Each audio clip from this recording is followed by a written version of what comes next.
Why do you choose the method of using documentary material? How is it important to the principle of your play? Because I think theatre is one of the most powerful tools that we have as human beings. It's more important than movies and films. It's thank you, yeah. It's more important because it's live. It's human to human. And human to human, if you use documentary material, if you use real material, the truth of it reflects on us. I don't want to be lying to people. I want to be honest with people. And when I go to the theater and I see a play that I know came from the head of the playwright, and I know this is his opinion, I feel like I've come to a church, and I don't like churches, or synagogues, or mosques, or whatever. I don't want to be preached to. You have an opinion, very nice, keep it to yourself. I would like to form my own opinion.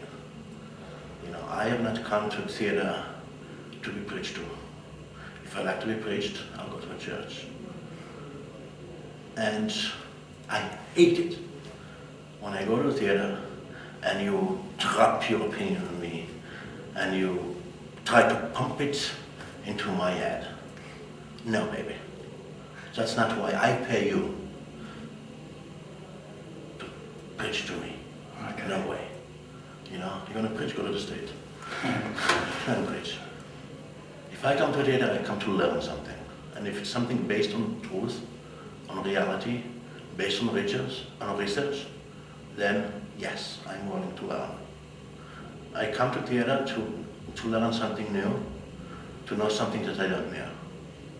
And if you as the playwright did your job, your part, in giving me the best that there is, and made your research, then yes, I'm grateful that I came here and I learned something new. That's what happens to me when I go to theater. So what I like to get from theater is what I'd like to give back as a theater person. That makes sense. As simple as that. Okay.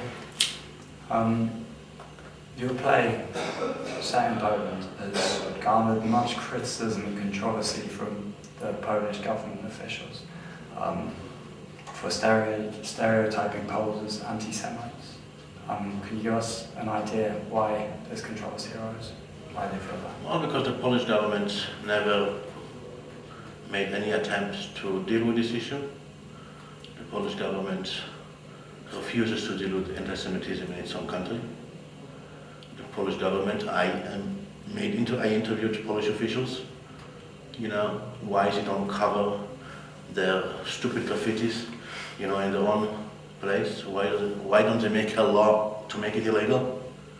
And fine any businesses, for example, who have next to their stores this hanging Jews. Sometimes, Jews are, on a guillotine. It's like, I said, it's like, make it an offense, make it illegal. Yeah. They wouldn't answer my questions. And I find they simply refuse to deal with it.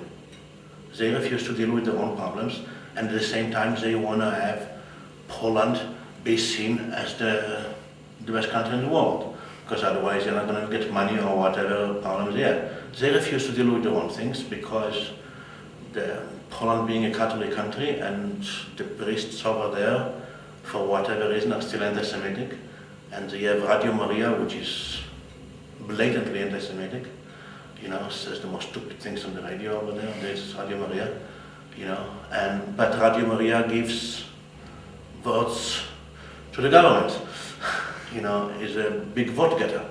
Yeah. So they don't want to deal with the priests, they don't want to get into a fight with the priests, they don't want to get into a fight with the Catholic country. I've been saying it even for John Paul, here's a Paul guy, he was Polish, and I said, when he comes to Poland, it would have been very, very nice if that sweet man, made one symbolic gesture, came with a little paint, chalk, and smell the little paint over this graffiti. To make enormous effect on Poland. Yeah. You know, I didn't do it. You know, so nice talk, little action.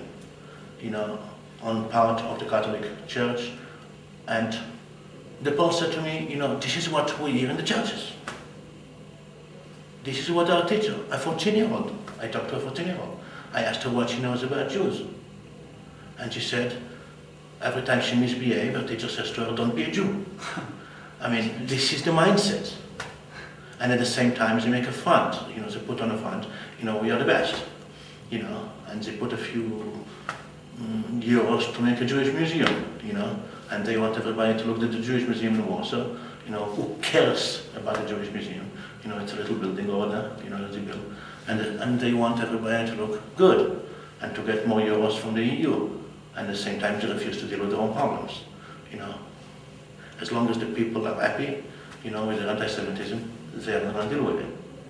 So of course they are going to complain. Of course. Of course they're going to complain. At some point they said that, you went to Poland and made all the graffiti. I mean, they said that to the New York Post. They are nuts. Yeah. But they will say anything. Anything goes. But they will not take responsibility. That's the way they are. It seems amazing that a country who was invaded by the Nazis can pick up these ideas. It is amazing. This is what I'm saying. It is amazing. It is amazing. It is amazing. It's not even the inherited tradition that you know what I'm saying? Yeah, and it's amazing. It is amazing even in Hungary, you know, that you have, you know, a party like Jobbik, you know, which is a racist party, you know, winning so many seats in parliament. You know, it is amazing. Yeah, it's depressing. It is depressing. Okay, so you've also had problems with what you called censorship through omission. Yeah. By the New York Times, who refused to review your play. Yeah, this is a long fight. Do you consider this to be a potential problem in Hungary, considering its history of press censorship and anti-Semitism? I don't know Hungary. I don't pretend, and I won't pretend to know Hungary. I've been here a few times, but I don't know how Hungary operates. I know the New York media operates. I know the European media operates. Being myself part of the media, I know how the Western media operates. You know, I don't know how Eastern European media operates. You know, now Hungary is also part of the EU. I don't know how effect it has. I have no idea. The Polish media was in full force. You know, they all came to see the show. You know, yeah, this is a sensitive. You know, being a political theater, you pay the price sometimes. You know. And I did pay the price, you know, with this show. You know, I had a big fight at the New York Times. You know, the critics of the New York Times were on my side. You know, I mean, the chief drama critic of the New York Times told me, you know, I'm all in favor. I think we must come to see the show, but we are not deciding. It's the editor who decides, the theater editor. You know, and he put a veto, basically bowing to pressure from the Polish government. You know, and thinking that, you know, they always are afraid that the groups, you know, ethnic groups in New York will get offended. You know, I think this is stupid. I think this kind of thinking does not go in democratic countries. You know, it should never go in democratic countries. That guy lost his job. You know, yeah, he's no longer the theater editor. You know, the culture editor also was changed, was replaced. But you know, these things happened.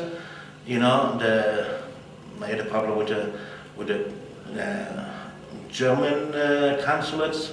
You know, the guy was replaced, but with all that, I still have problems with the New York Times. You know, I'm not surprised you read that. You know, yeah. So a lot of people lost their jobs because of that. But at the same time, now everybody is afraid to even come close. Come too close. You know, it's like everybody's very polite talking to me on the phone, and everybody is afraid I'll quote them. You know, with another paper. You know, it's like now everybody's scared. You know, it's like I just had Tuvia on the phone. Everybody's polite. Hi, Tuvia. You know, but it's like you know, so now it became a scary thing, you know. Yeah. So, but yes, but being a political theater, you know, you have to know not to be afraid of anything. You have to know that nobody is holy. nothing is holy. Sure. You know, be it the New York Times, be it the Fukuto Times. You know, nothing is holy. You know, and on stage and off stage, you have to be honest and you have to be straightforward. And ultimately, bad press from say, a paper with anti-Semitic undertones is almost as good publishing, good marketing as anything else. You know? I apologize. That's okay. Because I don't know who's calling me here. I don't know the